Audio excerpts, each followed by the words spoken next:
LXXIV. Table of office candidate, take note of that. Now page 13.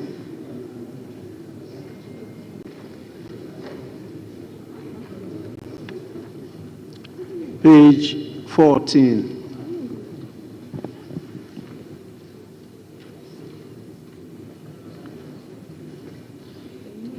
Page 15.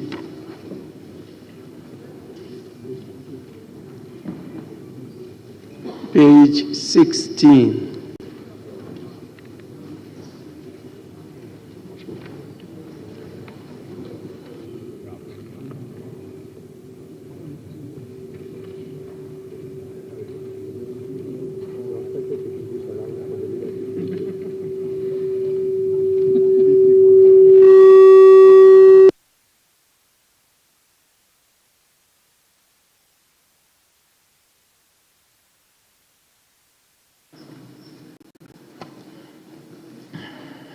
Page 17.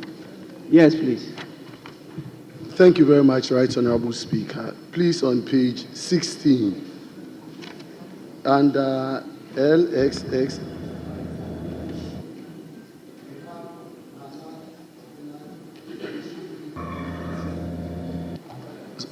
Nana Kobna Inketia, they made it Inkotia, and he's also the Omahini of Esikado traditional area, not Osikado. So if table office can take notice. Thank you. Honorable Member, thanks so much. Table office kindly take note. Page 17. Page 18. Page 19. Yes, please.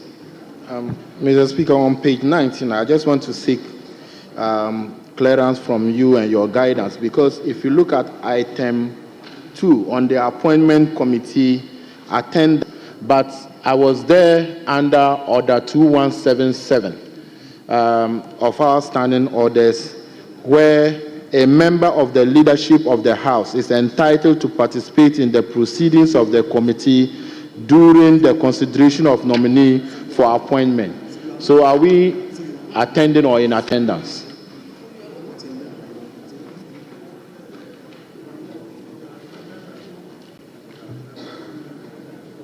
You quoted order 2. Order 2117. Yeah, 2177, but I've been guided by my leader, Mr. Speaker, so I withdraw that. Thank you. Yes, please. Thank you, Mr. Speaker. I'd like to also place it on record that I'm a member of the Appointments Committee and I was present on that day. My name doesn't appear on members who were in the chamber, and it doesn't appear on the Appointments Committee either. So I seek your guidance for correction. So I call on the table office to correct it. Thank you. Which page are you talking about? Page 19? Sorry. Page 19? No, 12. Page 12? Yes. Page 12 captures the 12 and 19. names of the nominees, the minister designates, and page 19, those in attendance, that's item 2, and your name is VIII. Thank you, Mr. Speaker. I'm making reference to page 12. Page 12? Yes. Members present. Oh, you're taking us back to page 12. Yes. Sorry.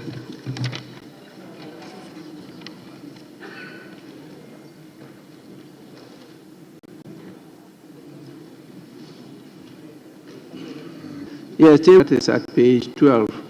That's the Monday, 27th January 2025 meeting of the Appointments Committee. Please. Mr. Speaker, please, can I take you back to page 7, item 26. 26. Page 20. Yes, please. It should read Mrs. Abna Osei Asari, not Miss. Thank you. Is she present?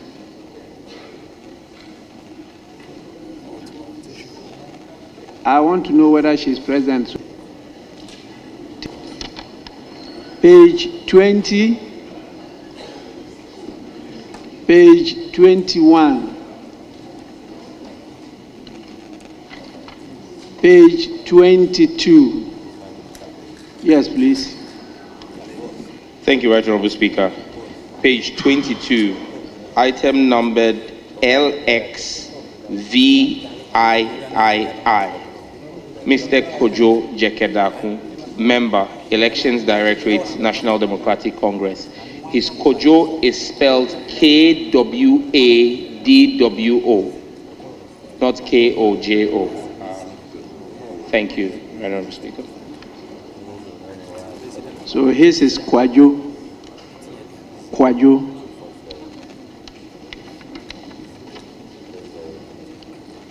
Page 24.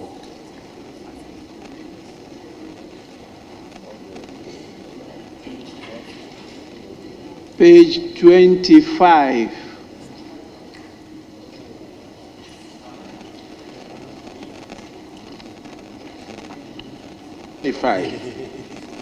I remember on that day, I was part of the committee. I had opportunity to even ask Honorable Mutala some questions, but I've realized that my name doesn't show as appearing. And so if the table office can correct that for me. My name is John Darko.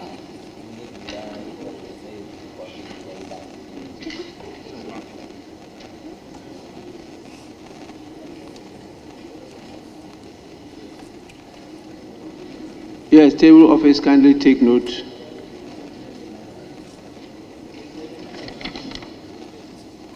Page 26, page 27,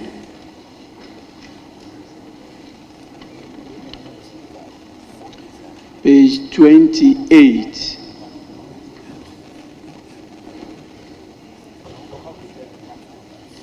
Honorable members, the votes and proceedings of the 10th sitting dated Friday, 31st January 2025, as corrected, is adopted as a true record of proceedings. I'm sure you now have copies of the votes and proceedings of Thursday, 30th January 2025. Page 3. Yes, please. Thank you very much, Right Honorable Speaker. Please, we don't have, for me, okay, at my end, I can't find it on the system, and then we don't also have a hard copy. That's the Thursday. You can't find your name. For us, no.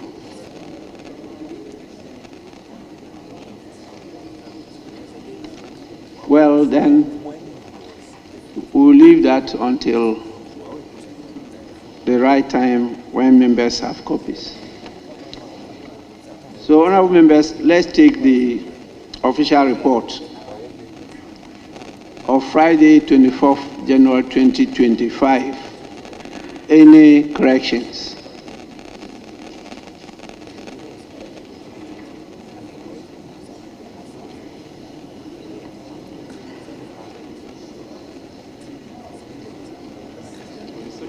Honorable members, in the absence of any correction, the official report of Friday, 24th January 2025 is hereby adopted as the true record of proceedings.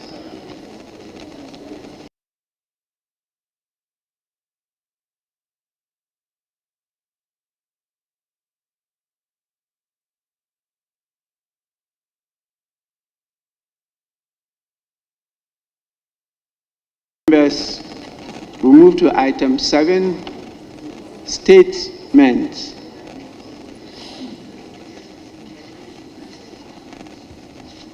I have an indication from the leadership of the House that the minority leader will be making a statement. And I think this is the appropriate time for him to make the statement before we move to your statements. So please, minority leader.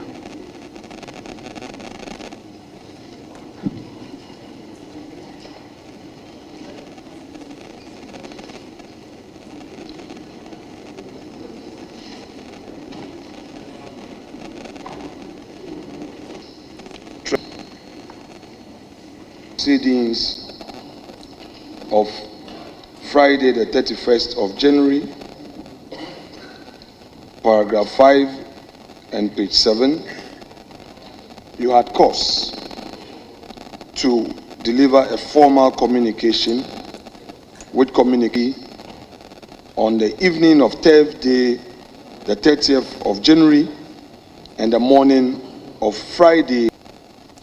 Your response to the event as a leader and the head of this assembly was indeed timely to assure the public that indeed this House is ready to uphold democracy and to do what is right in the eyes of the public. That was 5, where I raised some procedural concerns regarding the outcome of your communication.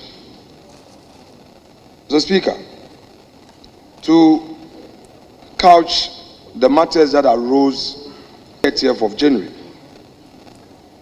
as per the practice, we had agreed to proceed to vet some 4 nominees. Originally, we were supposed to do 3.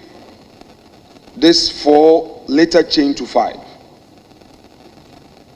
Around about 10 p.m. of the evening, we intend to continue. Mr. Speaker, on the corridors of the vetting room were many people, including nominees. Our understanding was that they had all been invited. Mr. Speaker, which resulted in our colleagues in the majority. We acknowledge that in the process, the situation got out of hand. We hereby assure you that we shall, as the minority, cooperate with you. Mr. Speaker, we also want to assure you that we will undertake a deeper, and emphasis mine, a deeper consultation and commit to this with our colleagues.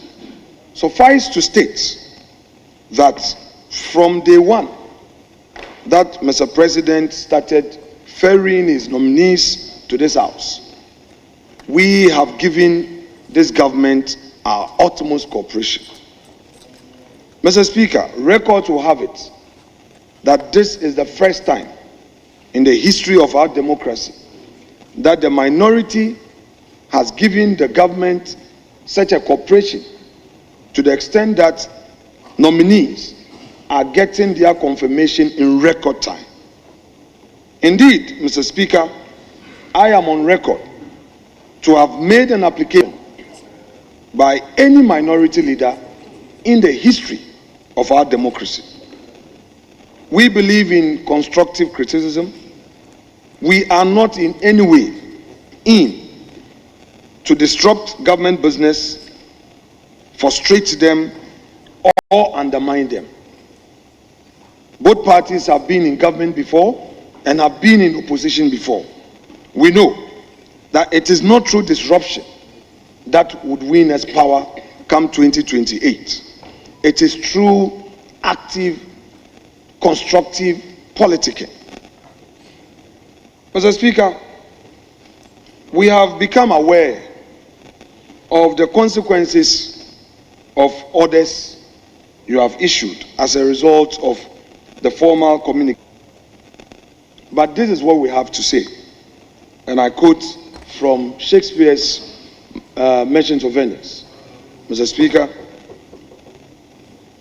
you remember the story of Shylock, who was the supposed counsel for the debtor. Mr. Speaker, this is what he had to say, and I rely on it to mount the next line of my submission. That the quality of mercy is not strained, it droppeth as a gentle rain from heaven upon the earth beneath. It is twice blessed. It blesseth him that gives and him that takes. Mr. Speaker, we cannot take your power to discipline from you. But we believe that when this is tempered with assurance that the way forward will be better, you will be able to reinstate our colleagues who temporarily have been denied access to this chamber and the precincts of Parliament. Ours is not to undermine your authority. After all, it is the confidence we had in you that made us by consensus to vote you into office. And we accept your authority. Mr. Speaker, we do not think that we should litigate this matter, the outcome, which is not a desired outcome. Today, I, on behalf of my caucus, would want to assure the public that such an action will not be seen in the public space again. Mr. Speaker, I take full responsibility as a leader on my side on all actions that took place. I will therefore conclude by inviting you, Mr. Speaker, to, in the circumstance and with assurances given, to consider a rescission of the decision you communicated to the House, as well as all consequential matters thereto.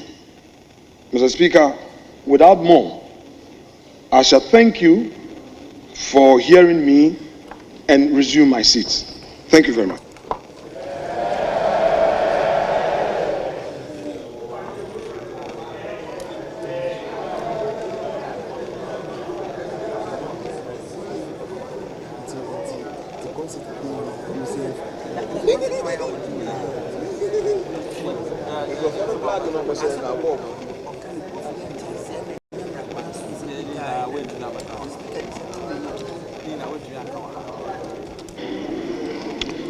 Honorable members, I believe this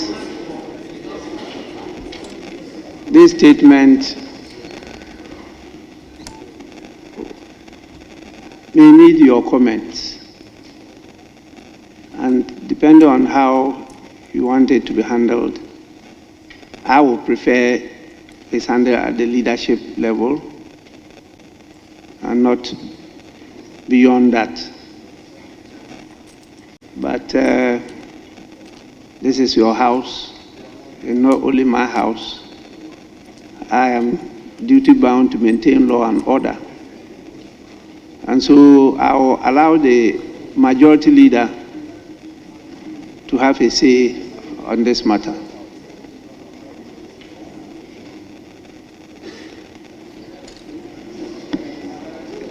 Mr. Speaker, the popular saying is that is speakerly.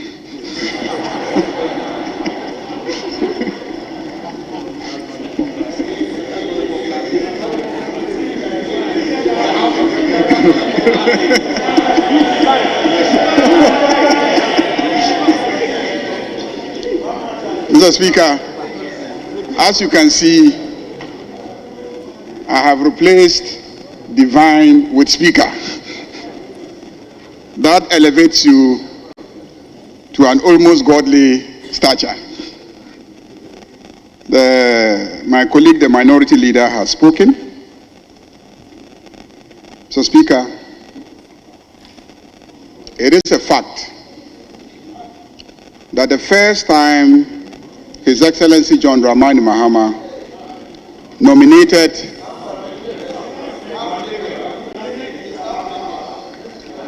the first time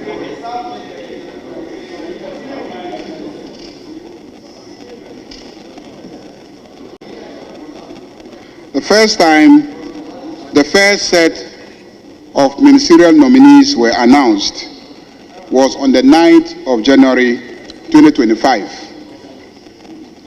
Today, Mr. Speaker, is the 4th of February 2025. We are not yet even 1 month into the administration of His Excellency John Dramani Mahama. But, Mr. Speaker, and approved a number of ministers, but overall, we have vetted and by the close of today, would have approved 42 ministerial nominees out of 60. The reason why we are even at 42 is because since Friday, we have not yet received any additional nominations. So in effect, we have finished vetting and hope to conclude the approval of 42 nominees to ministerial appointments. As a matter of fact, all those who have been nominated to serve as the cabinet of the government have actually been vetted and some approved by this House. This is a record performance that this House should be proud of itself. And we have done so in spite of the theatrics and the drama with the cooperation and support of our colleagues on the minority side. If in the process there have been some incidents, they are regrettable. And so, Mr. Speaker, I will support the appeal of my colleague, the minority leader, that you temper justice with mercy. I agree that your decision to suspend some colleagues was timely, and I believe that it has been understood by the generality of Ghanaians as a step that restored the image of this parliament. And so, Mr. Speaker, I believe that your action has achieved its objectives. But as you can see, our colleagues are remorseful. Our colleagues accept your decision in good faith. And our colleagues are appealing to you to review your decision to suspend your suspension, to reconsider your decision to suspend. Mr. Speaker, it is not only members of the minority side that were suspended. In fact, the chief whip of the majority side was also suspended. So clearly, the conduct was on both sides.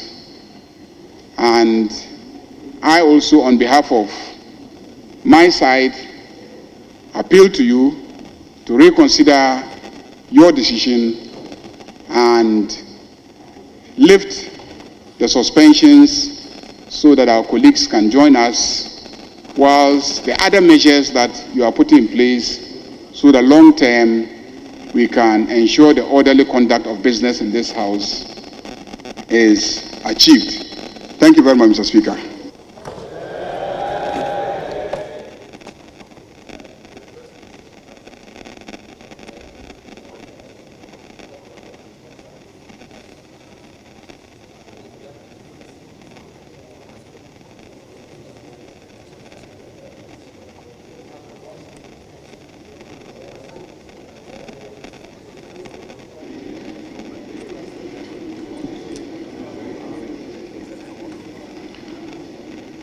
Honorable members,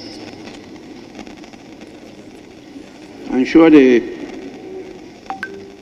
first thing you have realized is that I've restored the title Honorable.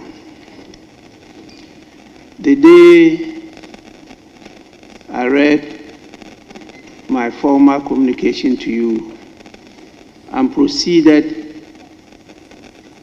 to suspend the 4 members, I never used the term honorable.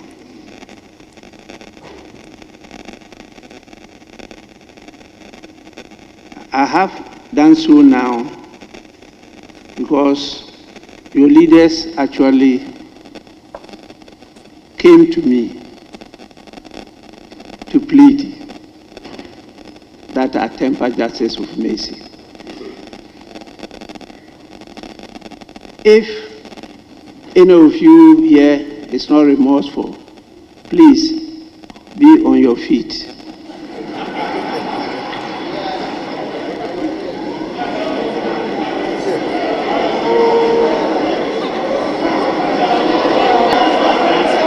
Honorable members,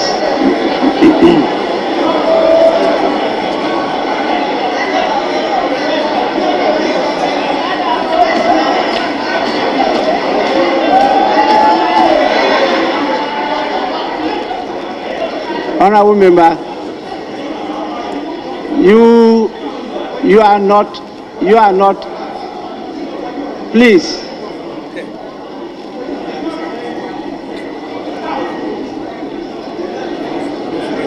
Honorable member.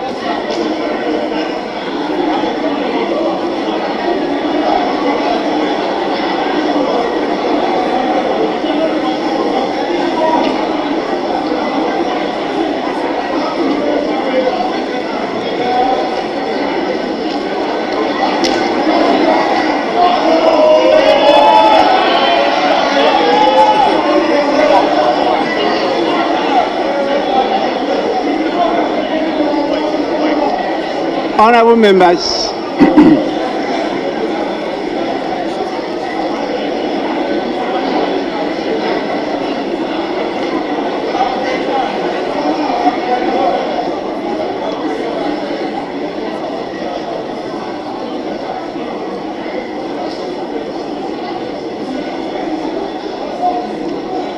it's important,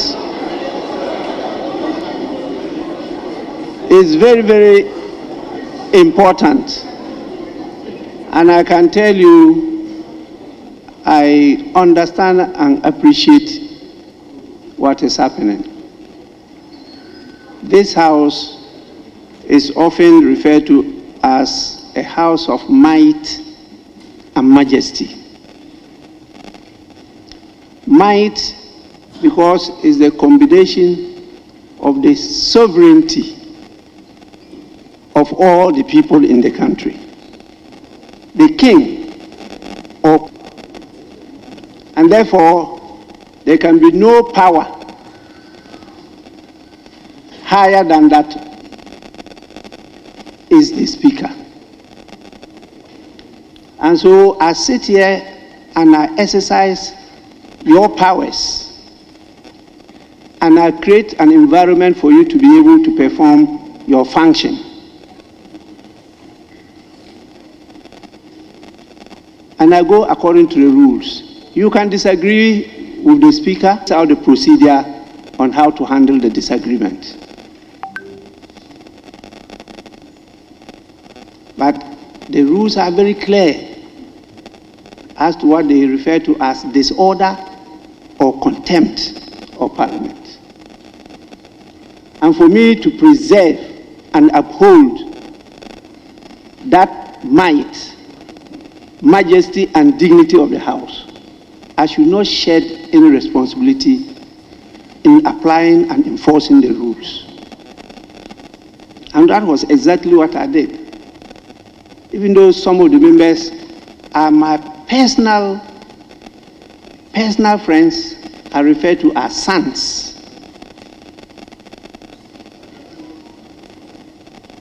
So please, you can ask your leaders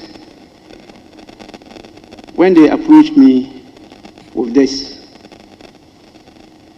Yes, as a father, work. That becomes a big problem for you, the father. And nobody is perfect. We are all fallible. So I listened to the apology,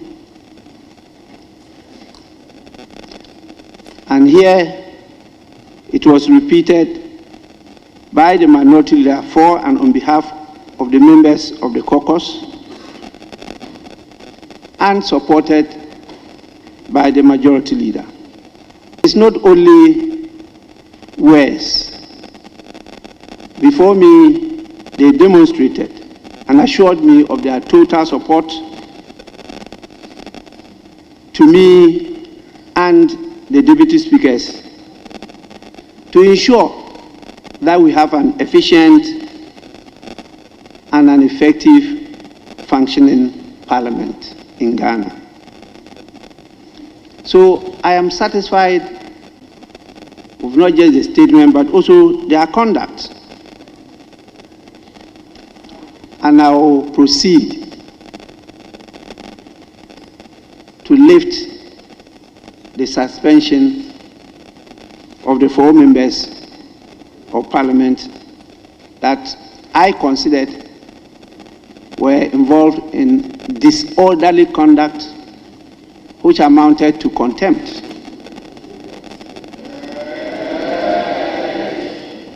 The rules are very clear, and I did refer to them and stated clearly that because we are in the transitional mood, we will not be able to put committees in place, including that of the Privileges and Immunities Committee. And the standing orders grants me the power and authority to do what I did. And clearly, the jurisprudence are very clear that when contempt is committed in facie curia, you don't proceed to set up another committee or court or whatever to investigate and submit a report. And so I referred to the one in Parliament. My very good honorable member, you are at liberty, even after this, to proceed anywhere. I have no problem meeting you in court, but that's where I was farming for many years before I became a member of Parliament. So I have lifted the suspension order, and I do so instantly, and it takes effect immediately. The honorable members so affected are permitted now to enter the presence of the House. I must say that they complied. They actually complied with the orders. And the standing orders are clear. And presence of Parliament is defined. And we have the men and women to enforce the law. And they actually did enforce the law. So I want to commend the members and also the law enforcement agencies, Marshal's Department, the police service, for their support.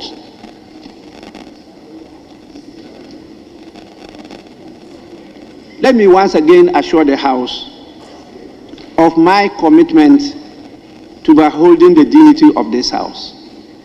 All of you seated here, I am responsible for upholding your rights and protecting all of you. And those who have felt the branches of the law, honorable member, when it is before me, nobody can save you. When it's outside, you can run to me, I will go and save you. And you can ask your colleagues.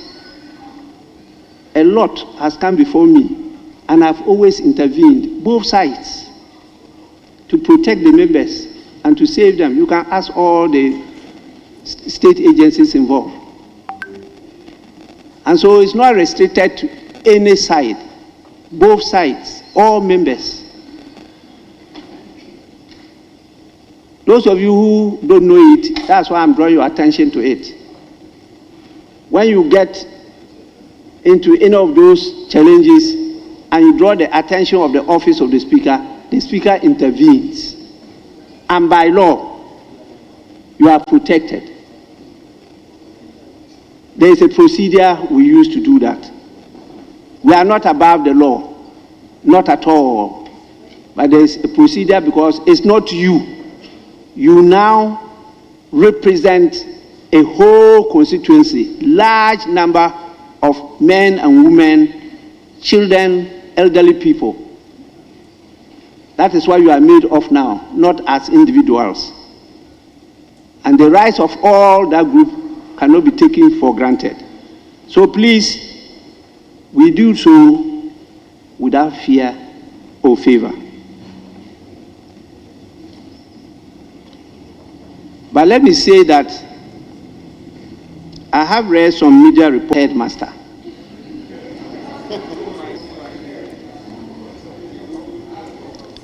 I reject that assertion. But I can assure you that when there are students, there must be a headmaster.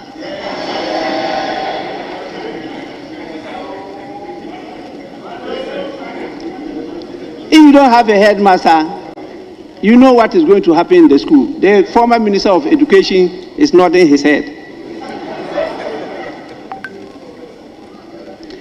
But I'll end by saying this, which is better captured in Latin. It says, qui multum datum.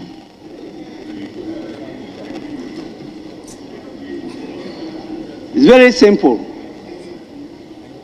To whom much is given, much is expected. And so, you are not called honorable for nothing. They expect so much from you. And don't forget that there's life after Parliament. With this, I want to thank all of you for your attention. And I promise you, the investigations will continue. The report will be brought to the House. The House will have an opportunity to take a decision. That is the procedure outlined by our rules, by our practice. Members, self-regulation, and so handled by the special committee at the committee level and report to us. I've told the leaders to make themselves available to the committee and to state exactly what happened by the rules correctly. I urge the committee not to make it a matter of public debate. What you know here is not known by the public. What you do here is also not known by the public. And so when you rush to the public, one word can confuse the whole country. but that word will be understood differently in this House. We still have a lot of work to do with our partners outside this House. A matter of education, a matter of advocacy, and we'll focus on it. So I thank you all.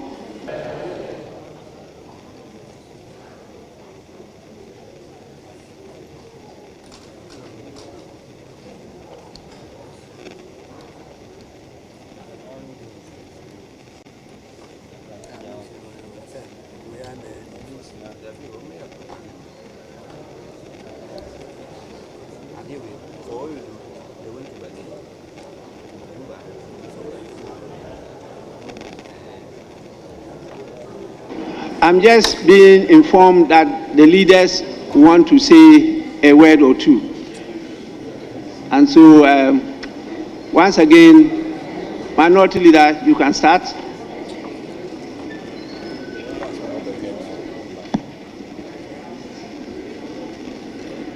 Mr. Speaker,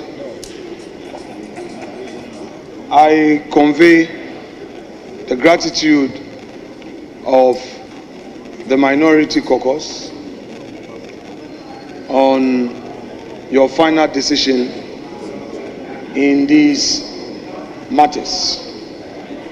We reiterate our continuous cooperation and believe that the gesture thus far shown by you and that of my respected senior colleague and senior at the bar who leads the House, we will make things better, and that we would have sitting to your left the minority. Thank you very much, Mr. Speaker.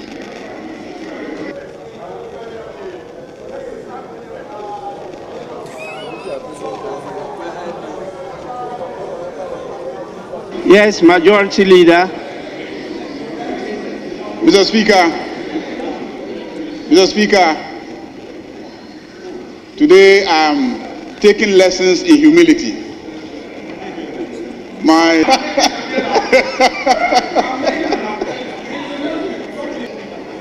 Mr. Speaker, we thank you very much for your magnanimity and considering our appeals. We want to assure you that we will be of good behavior going forward, and your appointments committee, I believe, will function in a better atmosphere. Mr. Speaker, there are a few other things that I will bring to your attention. In his statement, he drew attention to the organization of the security around where the appointments committee sits. He also drew attention to the corridor and how members of the appointments committee feel uncomfortable about the numbers that show up at the sitting of the appointments committee, and how sometimes it can get congested and the pressures exerted by nominees. And then also some of the challenges. I think the part of the challenge was the fact that on the Wednesday, when they were supposed to sit, due to a decision to hear some contempt matters before them, they shifted a few more nominees to the day after. And so there was a lot of pressure on the Thursday, and that affected the crowds that showed up and the urge to try and approve and vet as many nominees as possible. So, Mr. Speaker, these are all matters that I will take up with my colleague and the chairman of the appointments committee. But in the meantime, we thank you for your decision to set aside the suspension of our colleagues. Thank you very much. Honorable members, let me also on your behalf thank our leaders for leading us to solve this problem. I was going to make a very lengthy statement on the other incident affecting the clerk to the committee. In view of what has happened, I will summarize it. I won't go through the whole hawk. I did indicate this to the leaders, and in fact, I read through it to them, and I think that it's important. I draw the attention of members to the salient points, and particularly our partners, the public, to what is expected of all of us when we are dealing with the staff. This is the law, it's in the Constitution, it's in the Acts, and it's in our standing orders.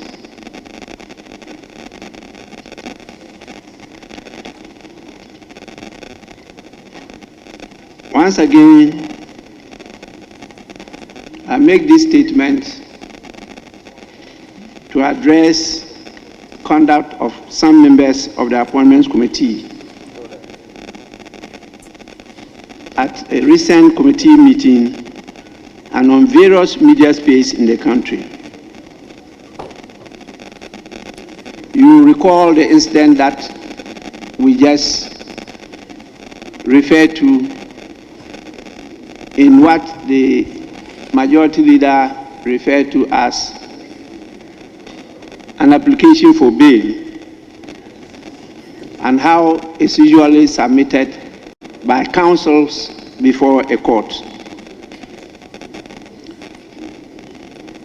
After my statement that day, that was Friday, my attention was brought to this incident.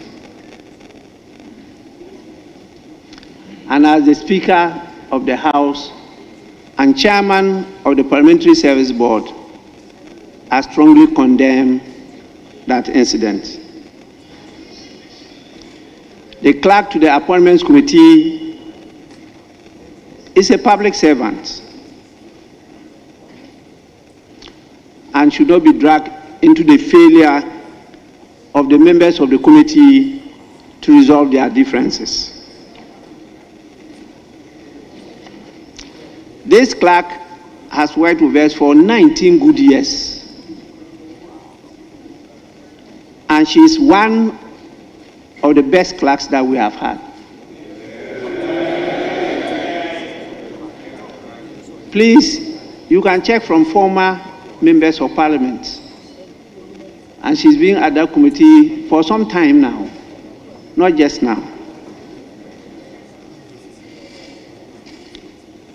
As clearly stated in the standing orders of Parliament, a clerk to a committee is the administrative head of the Secretariat of the committee and is the procedural and technical advisor to the chair and the committee. These three of the standing orders of Parliament. A committee to which a business has been referred shall meet to consider the business on the day and the hour determined by the chairperson of the committee with respect to that business. That is Order 2663 of our standing orders. It is thus the duty of the clerk to the committee to transmit the notice of the meeting in accordance with the instructions of the chair and the provisions of Order 2701B. Therefore, any displeasure by a member on the date, hour, or business committee who is duty-bound under the said order to transmit notices and to organize the meeting. The standing orders of the House are very clear.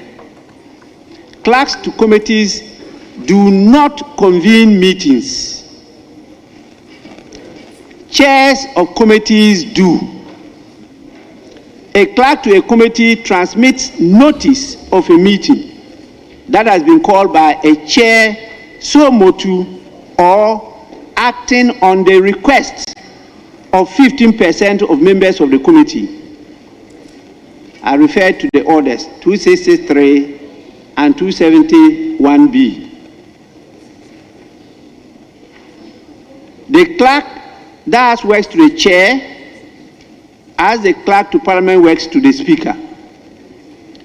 The clerk to a committee is the principal advisor to the committee, just as the clerk to Parliament is the principal advisor to the Speaker.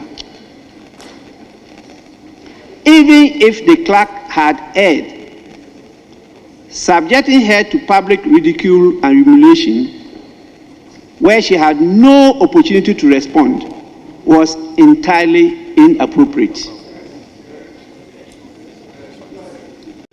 Where an error is alleged to have occurred, we must be civil and careful in drawing the attention of the appropriate authorities to it, and not fall for the temptation to drag the name of an officer into disrepute.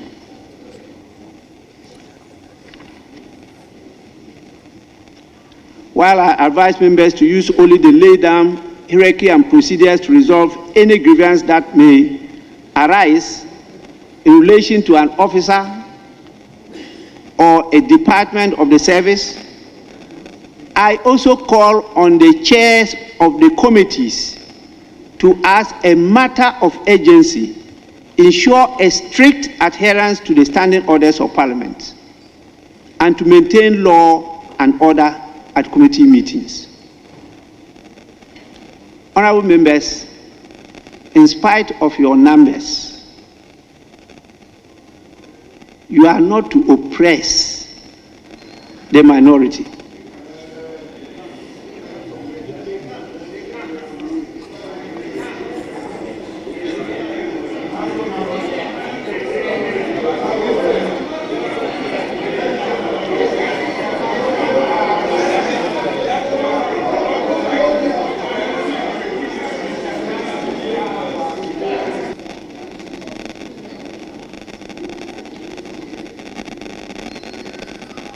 I don't know how many of you are old enough to recollect the boxer called Sule Shitu.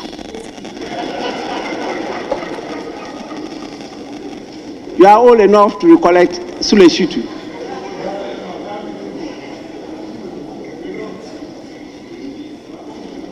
He was a very brilliant boxer, very slippery, but he was what? Featherweight. Very light, nimble-footed, and he thought he was strong.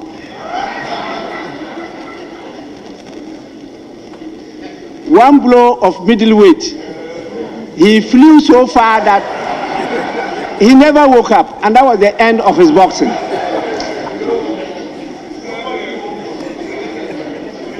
I don't want anybody to commit suicide, so we leave it at that.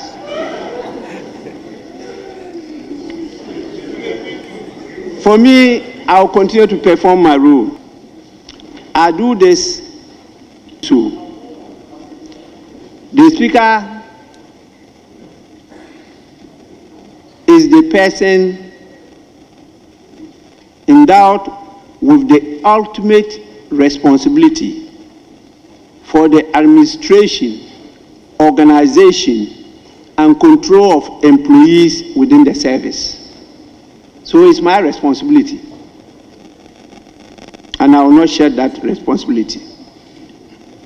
It's as a result of that, I led the Parliamentary Service Board to put structures and systems in place to assure all staff of the Parliamentary Service of a robust support in the discharge of their duties to Parliament and members of Parliament.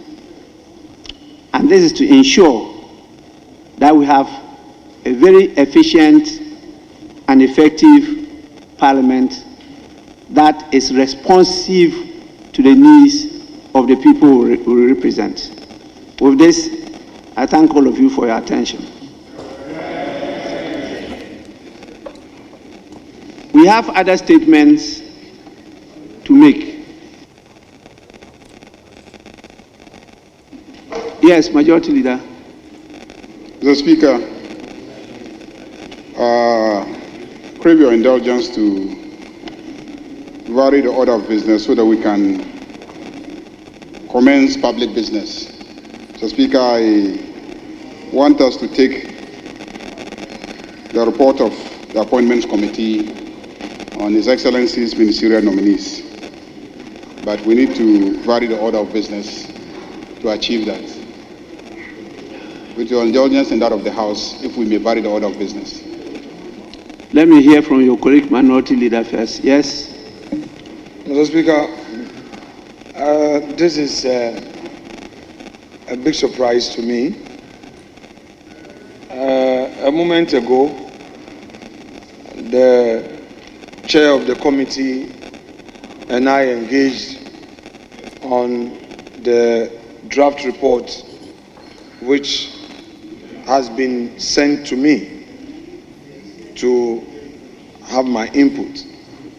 I'm not aware of any report that the chair and my good self have agreed for same to be laid and distributed. We have not discussed that. The chair is here. I do not know whether he has signed any report. So maybe the respected leader of the House.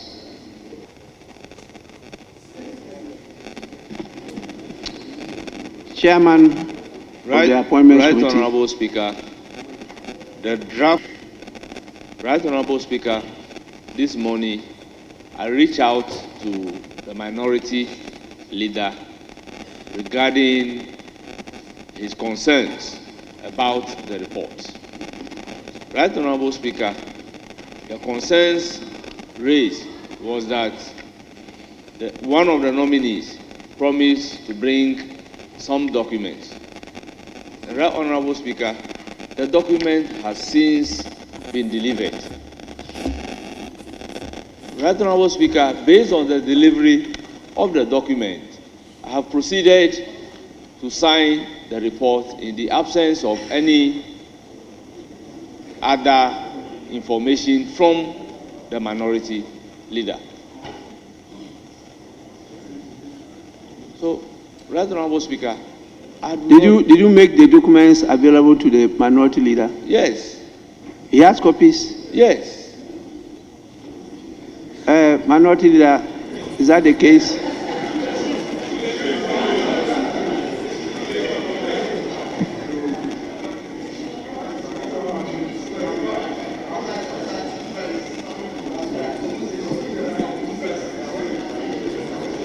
Mr. Speaker, we can only make progress if we act in good faith. Me as a leader would not obstruct government business. Never. I've been in government before. I know how difficult it is to run a government. I've been a leader and I know. But the only pathway to success is to act in good faith. Mr. Speaker, let me respond to him. Mr. Speaker, yesterday, and because of the happenings, the person who received the document, signed, the draft report got to my office, it was signed. I called, I invited our clerk, and I have my text messages as evidence. I invited her to come so that together we can sit and discuss the issues. Mr. Speaker, may the backbenchers and the young ones in appreciate the spirit of the House this afternoon. It is government business. If you think you can be making noise, your government business will delay. Whilst you await your nomination, make the noise for recognition. That is why you've not been nominated yet. Those who don't make noise have been nominated. Mr. Speaker, those who don't make noise have been nominated. Honorable Majority Leader, address me. Mr. Speaker, yes. Mr. Speaker, yes. That is your role, to make noise. Go ahead. Mr. Speaker, I invited the clerk to come for us this morning. Unfortunately, I received a call from another officer that the clerk was unable to come because she has to meet with you. So another officer came, called Madam Ekua Drua. I know her in this house. She came with another gentleman and we went through, because I have records of all the documents that the nominees had indicated they were going to provide to us. So we went through.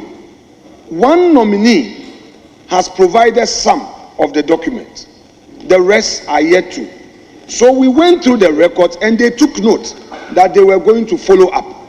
The other nominee has not provided a single document that he himself promised to provide to us.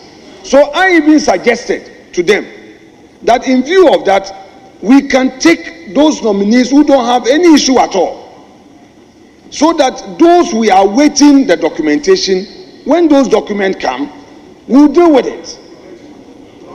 Just on the corridors, they assured me that they were chasing for those documents.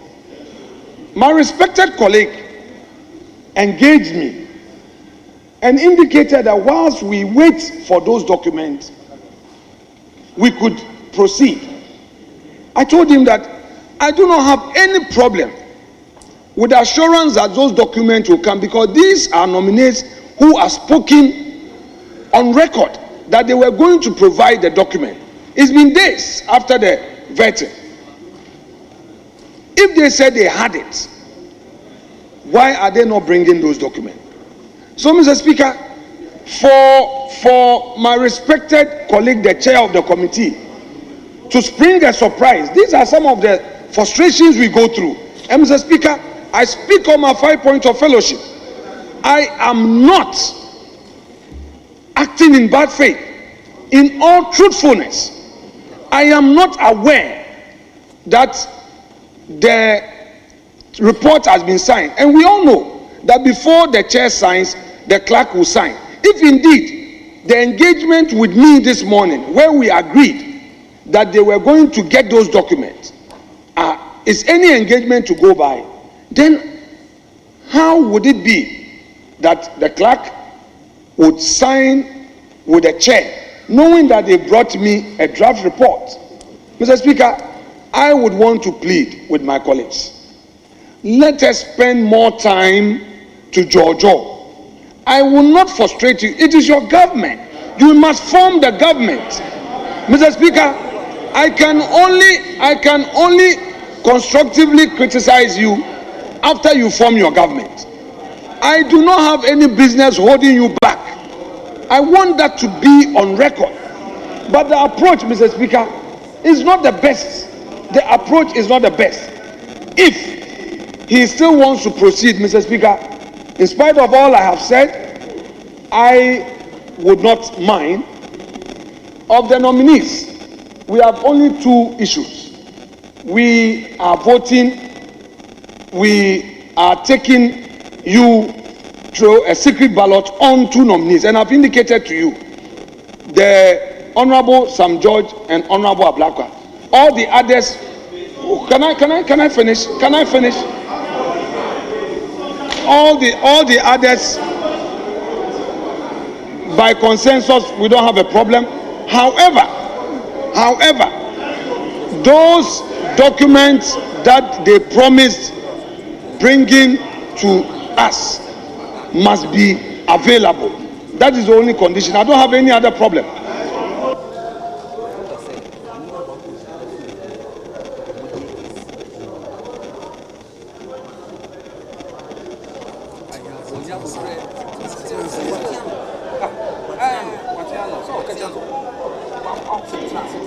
Yes, Majority Leader.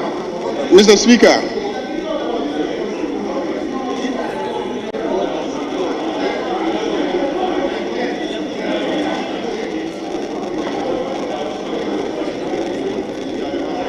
Mr. Speaker. Yes.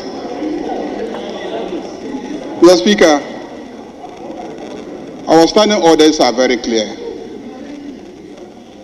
Order 285 deals with reporting, or a member of the committee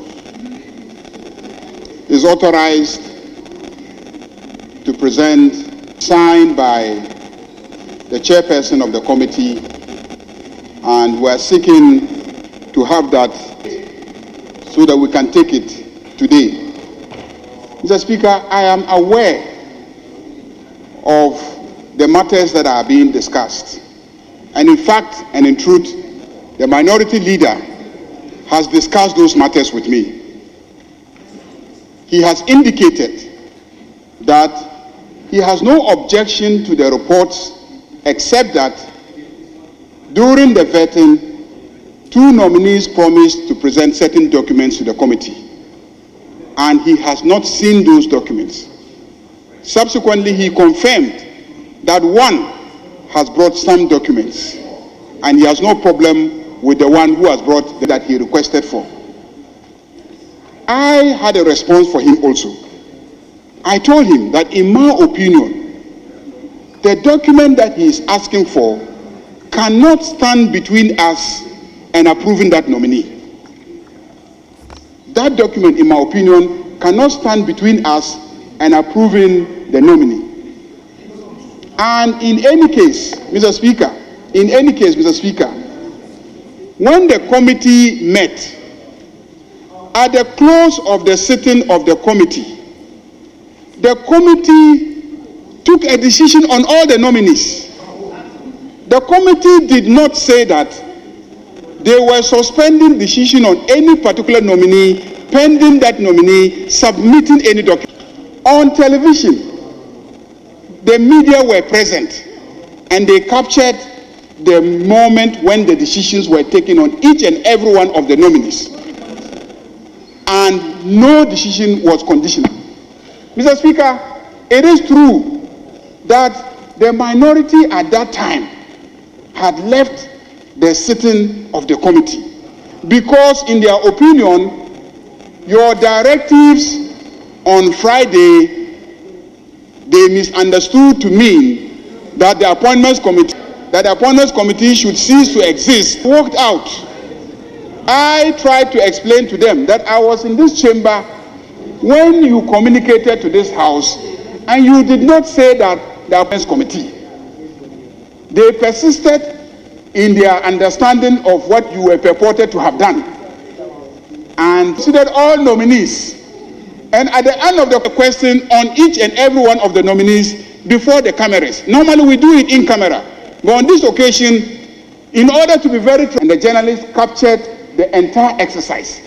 And no nominee had his or her approval subjected to the provision of any document. So if after you have left the committee, and the committee has already taken a decision to approve all of them by consensus, you will come and say that you don't agree whatever you want to say. But I am standing my grounds, and every single one of those nominees will be approved by consensus in this chamber. I communicated that to my brother on the other side. So we agreed that he should come and say whatever he will say, and I will have my say. So, Mr. Speaker,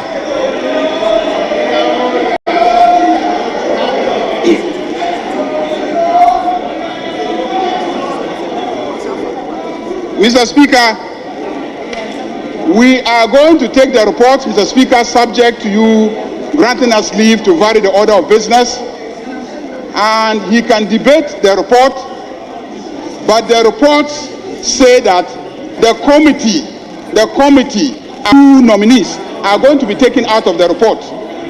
Mr. Speaker, that is what I can say about the reports.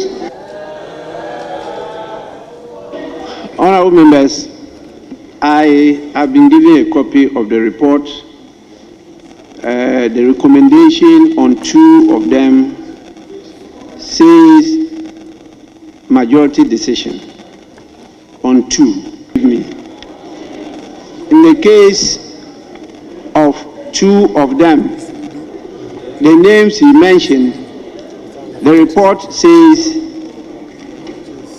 the committee recommends to the House by majority decision the approval of the nomination, and then the name follows. And that is in connection with Honorable Samuel Nate George and Honorable Samuel Ablakwa Okujato. So those are majority decisions, but the others are. I have a wrong report. Right, Honorable Speaker. The report under reference is the 10th report. And the 10th report is on Honorable Abdul Rashid Hassan Pelpo, Honorable Ibrahim Muntala Mohammed, Honorable Samuel Nate George, Honorable Kofi Idi Adams, and Honorable Joseph Bukari. The 10th report, which we have to lay, it has nothing to do. The leader said we should act in good faith. Right, Honorable Speaker, in these circumstances, whatever document that we demanded from Okujeto, from Sam George, some documents has been brought to us.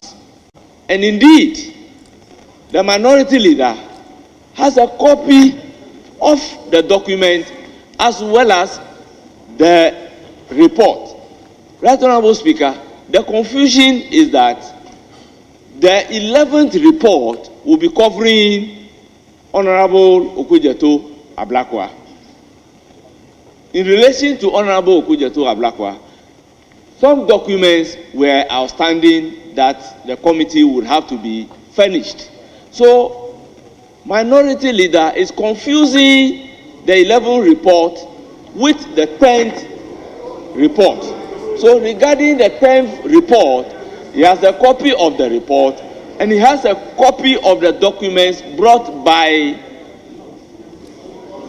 Honorable Sam George. So it's completely different from the 11th report. So the issues relating to the 10th report will not be the same as issues relating to the 11th report. So to say that we need to act in good faith, Mr. Speaker, in relation to the 10th report, it is not fair to the chairman of the committee. Right, Honorable Speaker. 10th report is what we are supposed to lay. And if you look at the other paper said presentation of the 10th report, not the 11th report. Chair, I have been given a copy of the 10th report. January 2025, APP/1/1/010 on Honorable Abdul Rashid H. Pelpo. Read page 42. You see the recommendation on Honorable Samuel Nate George. Have you seen that? What does it say? Speaker, I am not speaking with respect of the decision of the committee, the recommendation of the committee. I'm speaking with reference to the fact that minority leader is saying acting in good faith. He has not seen a copy of the report. I've gone past that. Then I am saying that he is confusing the 10th and the 11th report. Chair, yes. Chair, I understand that point. Very well. Very well. Leaders' understanding is that So, they are all by consensus. Yes. So, and I'm saying, Chairman, yes. I'm saying that the report I have, that one is not by consensus. It's majority decision. That's what is in the report. Now, my attention was being drawn to another copy of the 10th report. And so when he brought it, we had to compare notes. And we saw that even what he brought, at the same page 42, the recommendation is majority decision. Now, at the last page, which is page 79, you have the committee therefore recommends to the House by consensus the adoption of its report, but in that you have number 3, where you put the Honorable Samuel Nate George as Minister for Communications, Digital Technology and Innovations. But in the body of the report, it says majority decision. That is what I'm drawing your attention to. And both are signed by... Yes, please. Right, Honorable Speaker. The decision of the committee, per the report that I am holding, the minority has reached out to us that Honorable Sam Natejo of the nominees are by consensus. Exactly what I said. That is so, Mr. Speaker. Yes. Yes. But So, at the last page, yes. at the last page, Yes. when you talked about the consensus, Yes. you included the name of Honorable Samuel George Nati. Which Right, meant that Honorable one too Speaker. is by consensus. Yes. Right, I Honorable don't know, Speaker. honorable members, are you following? You have copies of the report. That is the conflict in the report.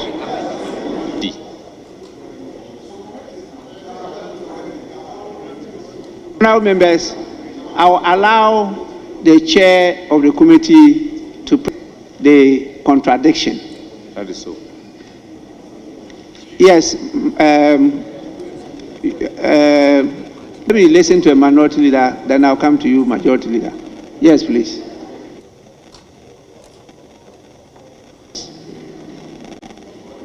This is the very problem that I've been raising from day one. When the clerks reached out to me this morning, and we had a meeting this morning on the draft, the understanding reached was that they will end the rest of the document to enable us finalize the report. That is the 10th report. Mr. Speaker, here is a situation that, without reaching out to me again, that per the practice of this would always have to sign off before a committee report is finalized and brought to this chamber. It is only when the one side has given a firm indication of its intent that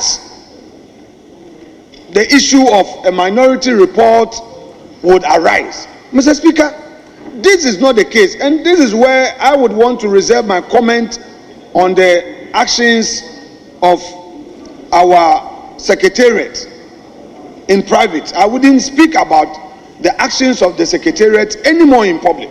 But Mr. Speaker, I am happy that the clerk to Parliament is in this chamber and is hearing us. It is a bit a challenge what is happening. Mr. Speaker, I beg to say himself has committed to providing, are provided. Until all those documents are provided, we cannot finalize a report. I have therefore no hesitation at all in saying that for Honorable Abdul Rashid Hassan Purple, Honorable Ibrahim Mutala Muhammad, we can take them because this is by and in fact, let me publicly state this: if our respected colleague brings the outstanding documents and these documents are satisfactory, we have no hesitation changing our position. We've done that in the case of Honorable Emmanuel Amakofibua. We took a decision to take him through a vote, and upon resolution we amended the record right here on the floor of the House. Nobody should create the impression that someone is in to frustrate somebody's political appointment. No.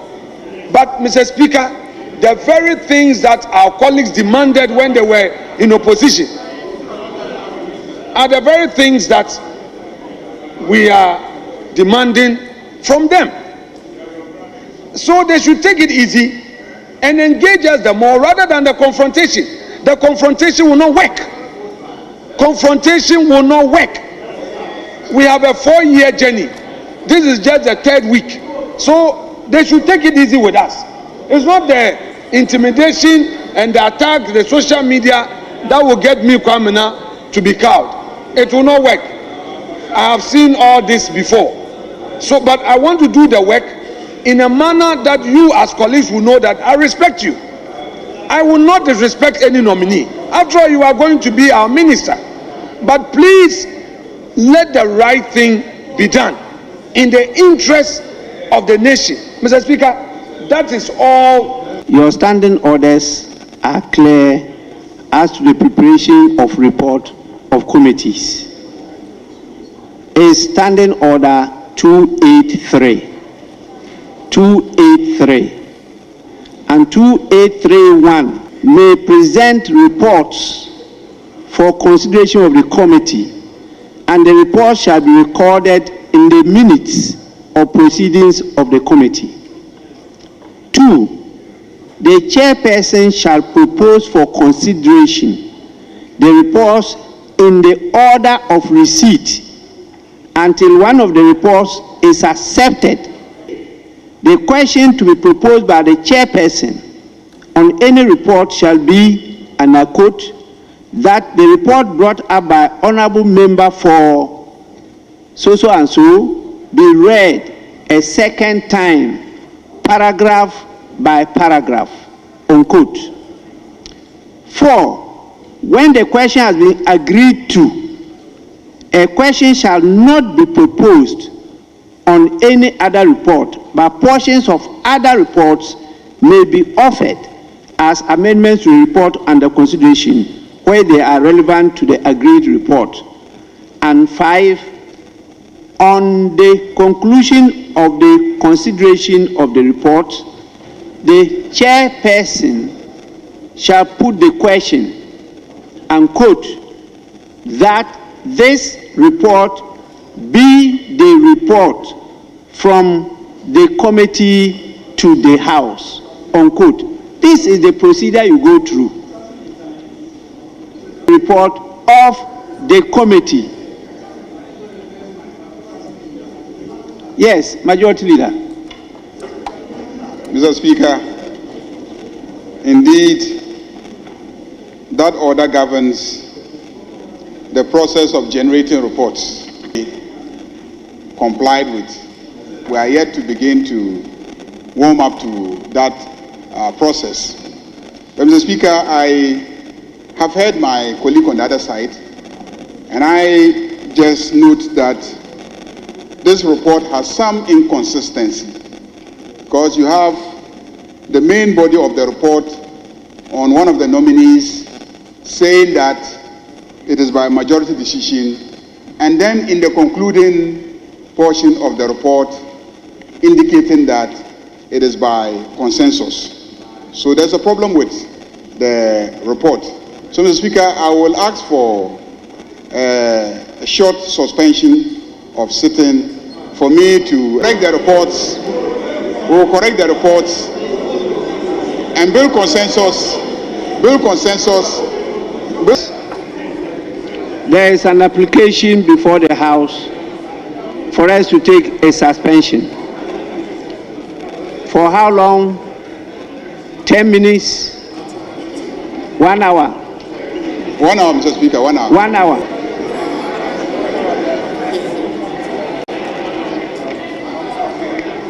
Honorable members, 1 hour is okay, Mr. Speaker.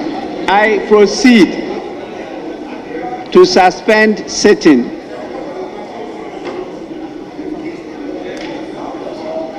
Minority Leader.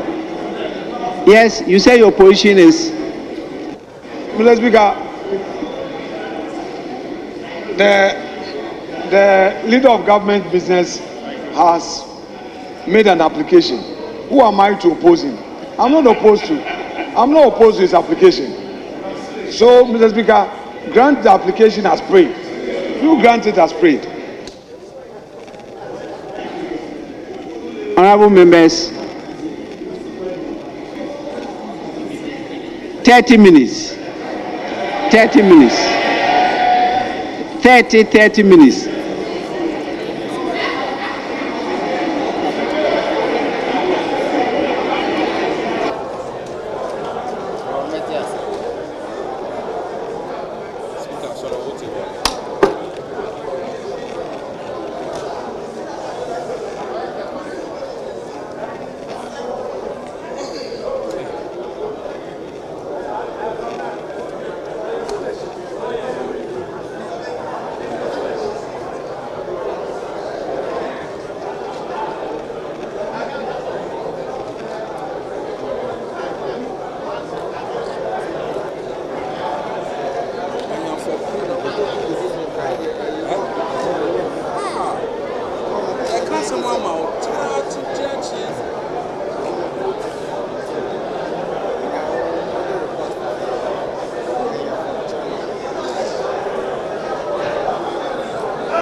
And Obi Shah.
Let's call our colleagues. Everybody favor. Let's try and have all our members that will be able to vote for them. So that's the thing. But don't go far. So if you go far and the speaker comes and we just start.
Right, so Mariam, I'm okay. We can go. I can go with you. My microphone is.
Hi, good afternoon. Thank you very much for joining us here in Parliament.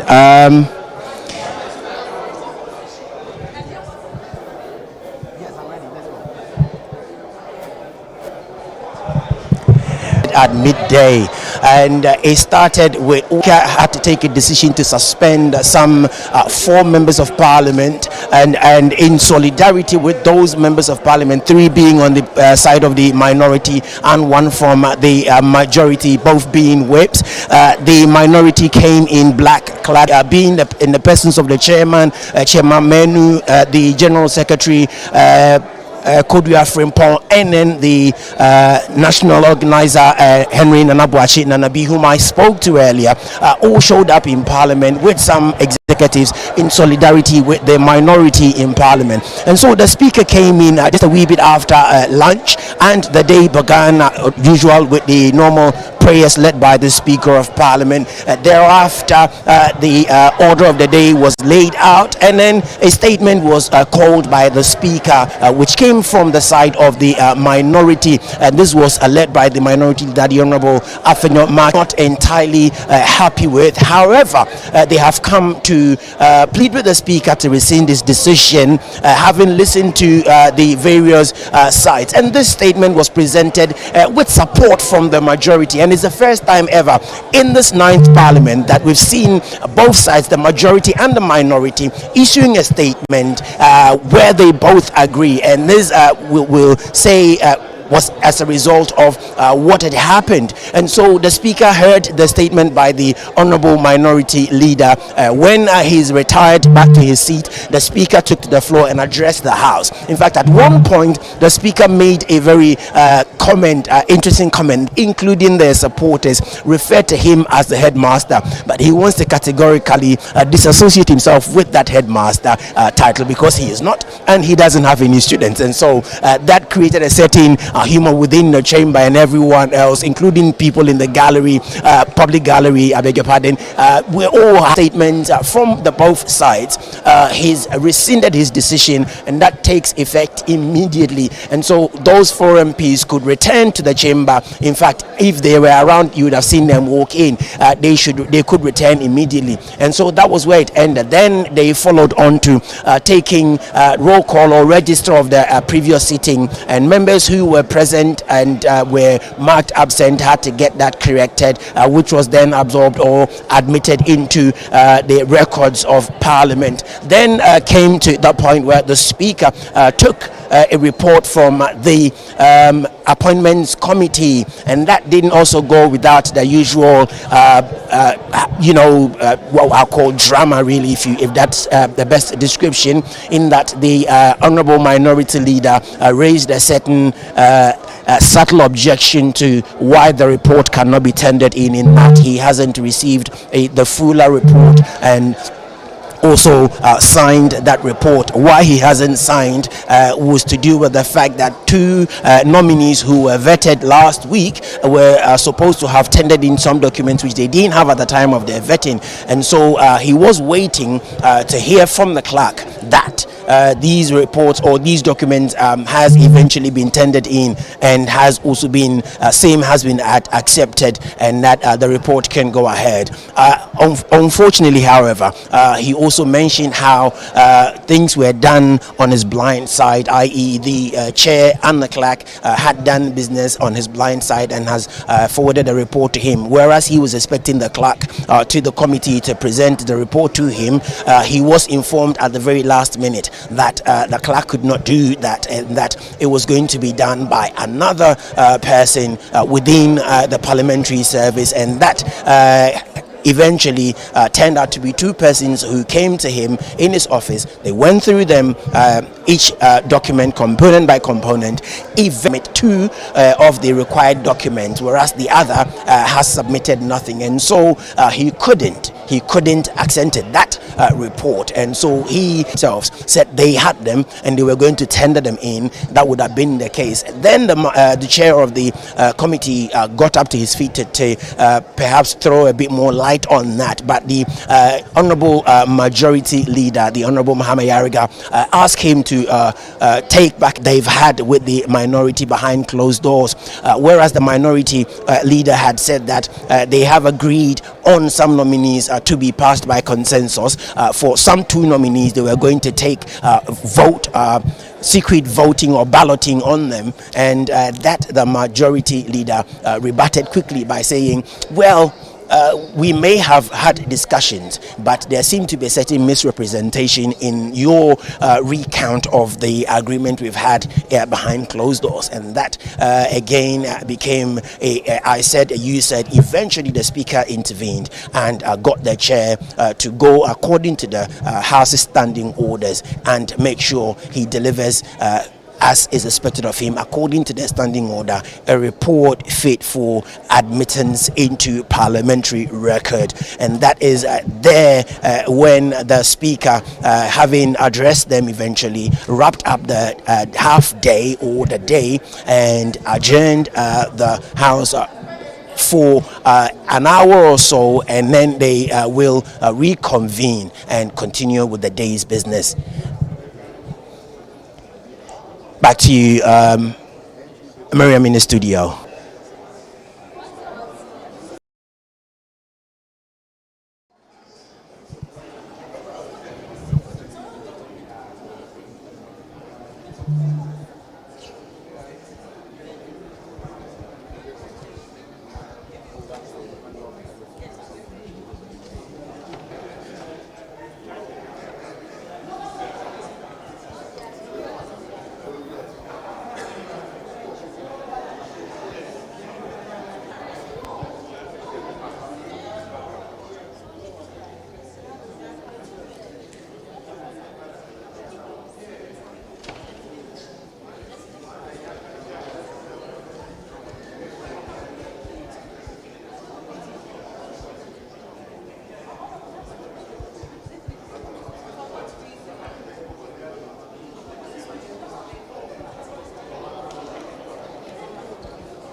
Boss.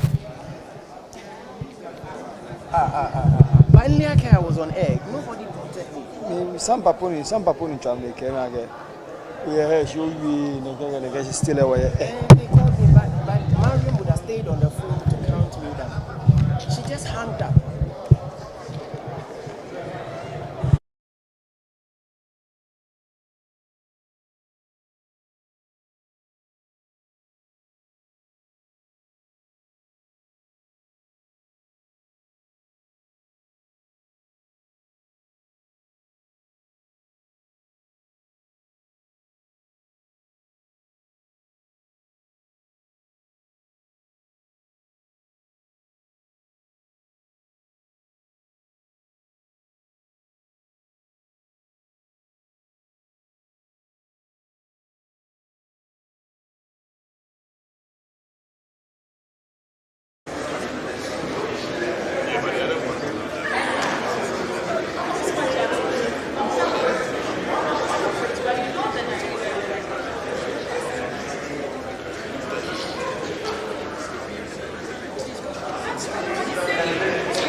That's not